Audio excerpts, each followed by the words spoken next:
of people are not self-aware, and I give them space for growth. And there is a paradox that called the slow and fast brain. You know how you say what your body needs, and a lot of people like, I don't know, help me, someone help me, I don't know what my body needs. And what it's called is most of us know that soda and junk food is not good for us, right? And that's what's going on in our slow brain, right? We know we should be eating healthy, and we know what we should be eating. But the moment we go to the supermarket, right, and we see this rack of sugar sweetened beverages, and we're like, this one thing's not gonna hurt me, I'll just want. Or we go to the restaurant, right, with the great aspirations where we're gonna eat, right, a healthy diet, and all of a sudden we smell, French fries, and we see the menu, and we go like, hamburger will be fine, just one more time. One day, I'll start on Monday, right? And that's the fast brain that makes decisions based on what's placed in front of us or the commercial we see, Those are the triggers. That's what I encourage also my clients to bring awareness there and see what triggers you. A lot of people during the holidays, they don't know how to deal with the table full of food, and they end up eating and eating and eating because food is cheap in our society, right? Food is everywhere you go. Yeah. A lot of times it's free, like free bagels for breakfast, free lunch, and people end up just loading up on it, right? You're sitting at a restaurant and it's late, and you're just trying to catch up with a friend, but this food is in front of you, right? Might as well. You don't even pay attention. And then back to where we started, what your body needs, and people I thought I need this, but then I wake up bloated with all the fat. It's like bringing awareness to how all the triggers, what triggers you, and I think meditation helps. Yeah, because meditation makes you aware. That's like the big thing, right? Just awareness. But just like you mentioned about slow and fast brain, right? There's also kind of like the theory I have is the whole conscious and unconscious mind too, right? So even a lot of people who would make decisions to go to the gym or do something good for themselves, that's a conscious decision that they make, but there's so many other unconscious driving forces within them that majority of the people will never follow through. I've met tons of people who they'll be inspired to join the gym and start eating healthy, and they'll do it for a week or 2 weeks or a month, and then next thing you know, after I meet them after 6 months, I'm like, hey, what happened? They're like, oh yeah, I tried for a month, and then I just got busy, and things happen, it's life. So that's kind of that's why awareness is very, very important, because if you could stay aware of what's going on, day to day and even moment to moment, that's where you'd be able to make the right choices most of the time. The subconscious is also another thing I bring during my program with my clients. I talk about the positive self-image. If you go from a place that you're not good enough, you're not fit, you're not thin, you're not healthy enough, you'll never be enough. You see, it's how you drink Coke and hamburgers your whole life, and then you drink fruit juices and stuff, and then you realize, oh, I suck. This apparently I thought I was stupid. I thought this was healthy. I wasn't, right? So you're never good enough, And that's why I practice this loving kindness guided meditation to bring awareness to the places where they need compassion and this love and care and accepting yourself where you are, and from that place creating transformation, because change is not sustainable. The more you try to change, the more you're not enough. Right. That's a very good point. And we could talk hours about meditation, of course, right? But I say this to people, that if you're really in a very present meditative state and you try to eat a hamburger from McDonald's, try to just be very aware and eat that hamburger, you just won't be able to do it. Try to drink Coca-Cola, very aware in a meditative state, drinking Coca-Cola. You just won't be able to do it. You just won't be able to do it, right? So a lot of the times when we're drinking and eating food that's not good for us, we're in an unconscious state of mind, right? Even now they've said, there's studies done and stuff on people who've committed horrible crimes like murder and stuff, and they say a lot of those people are in an unconscious state of mind. And at a smaller level, when we're eating bad food, when it comes to health and nutrition, or we choose to be lazy and not go to the gym, we're functioning from a lower state of mind or unconscious state of mind. So that becomes very important. But we're kind of getting off topic. So the first thing was very important, that fats are good for you. And so what are some of the fats you would say, just off easy fats that people could start using in their my favorites are, like I mentioned, the extra virgin olive oil. avocados, butter, and ghee. Clarified butter. Right. Coconut oil.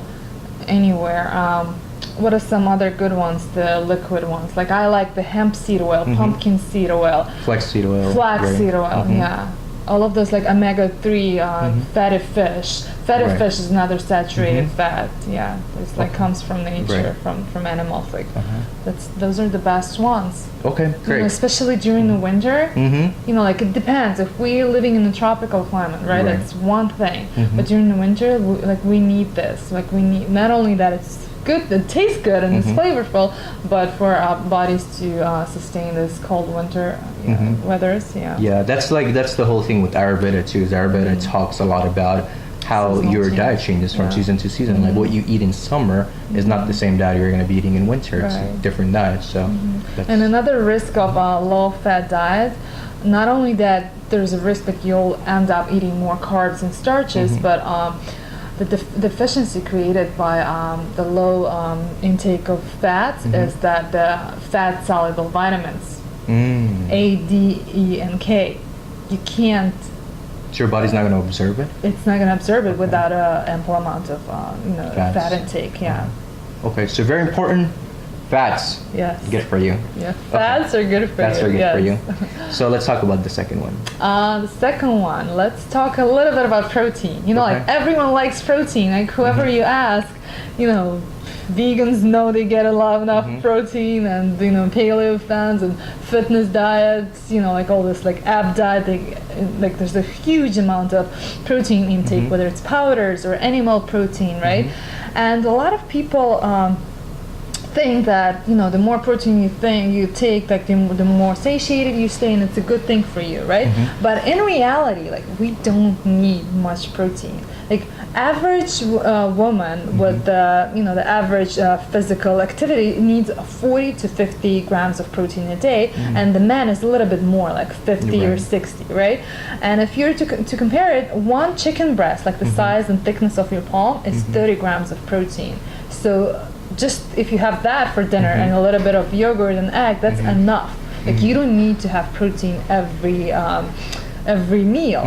So here's the truth. Like a lot of people think like the more you take and protein shake. I get a lot of questions about protein shake that people try to lose weight, right? And that's all additional protein.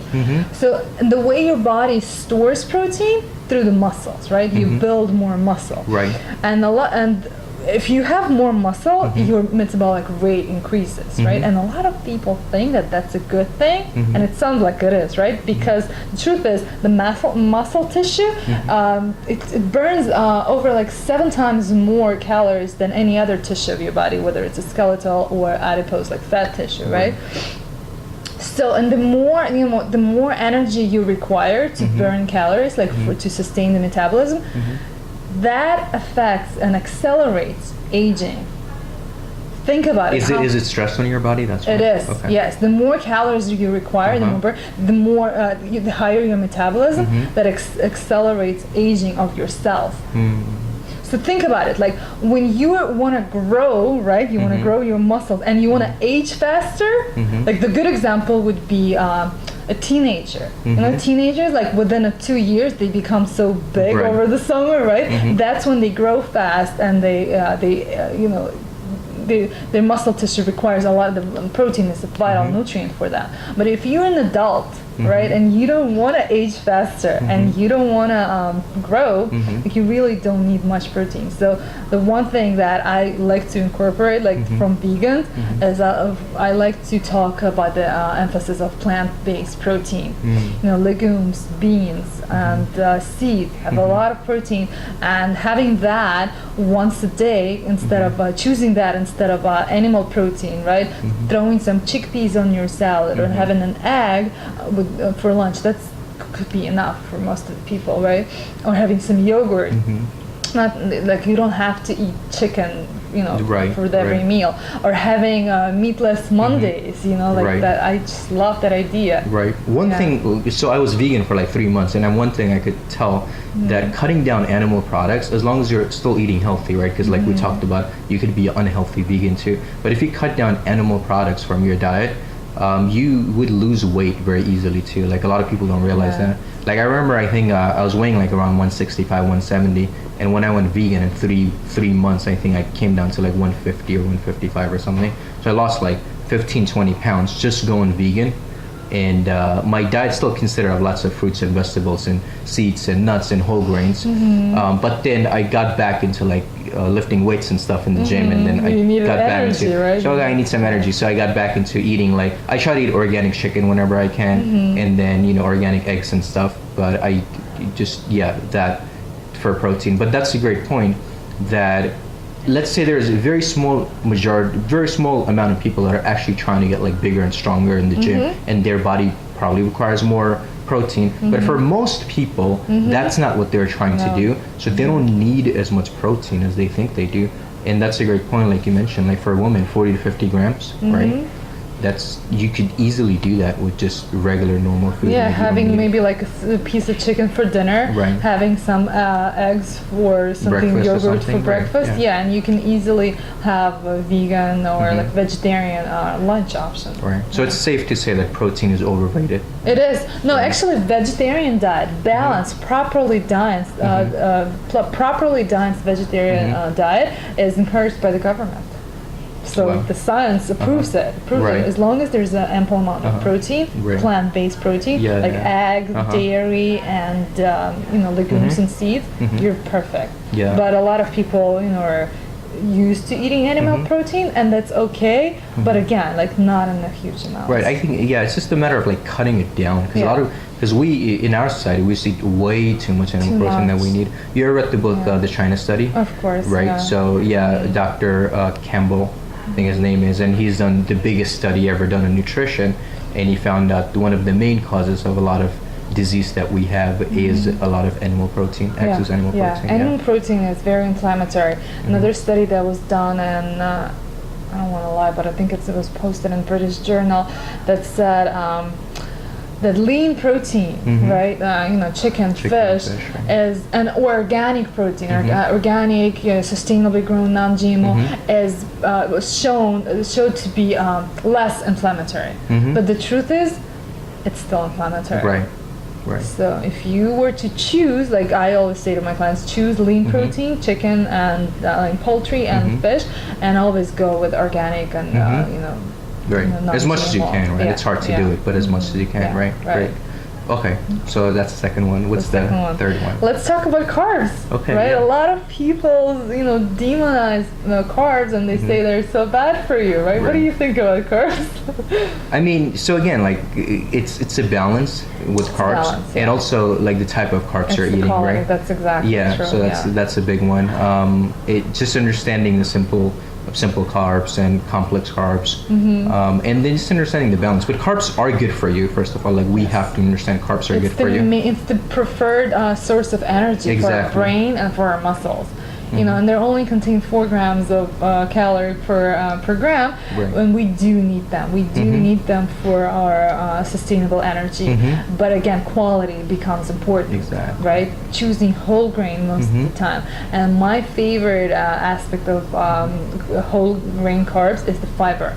Yeah. Fiber is amazing. It helps you to stay full longer. It not only that it fills you up, it creates, it alleviates the cholesterol levels, lowers your cholesterol levels, and it's what fiber does. There's a process called thermogenesis. In people who try to lose weight, they love it.